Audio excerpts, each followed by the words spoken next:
Hello friends, welcome back to our channel Harshasri cars. నేను మీ Tirupati Nayak, Telangana state, Jagtial. Sir vehicle వచ్చేసి Honda Jazz 1.5 diesel engine vehicle వచ్చేసి vehicle full video మన Harshasri cars YouTube ఛానల్లో ఉంది. మొత్తం వీడియో అనేది చూసుకోవచ్చు.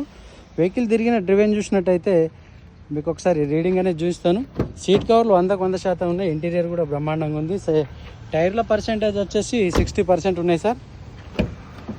వెహికల్ ఫుల్ డీటెయిల్స్ మన హర్షశ్రీ కార్స్ యూట్యూబ్ ఛానల్ అయితే ప్రమోట్ చేయడం జరిగింది. Central lock system, single key ఉంది. 1,09,000 కిలోమీటర్ తిరిగింది సార్. వెహికల్లో టచ్ స్క్రీన్ ఉంది, రివర్స్ కెమెరా ఉంది, చూసుకోవచ్చు. Manual gear box 6+1 manual gear box వస్తుంది. పవర్ స్టీరింగ్, పవర్ విండోస్లో ఎటువంటి నాయిస్ లేదు సార్. 100% ఒరిజినల్ వెహికల్, కాకపోతే స్క్రాచెస్ ఉంటే టచ్ ఆప్స్ అనేది చేయించడం జరిగింది. మీరు వీడియో మొత్తం చూడండి. ఎవరికైనా ఇంట్రెస్ట్ ఉంటే నాకు కాల్ చేయొచ్చు. 4,30,000 చెప్తున్నారు. కొద్దిగా బార్గెనింగ్ ఉంది. మైలేజ్ పరంగా అయితే 20+ ఉంటుంది. ఓకే.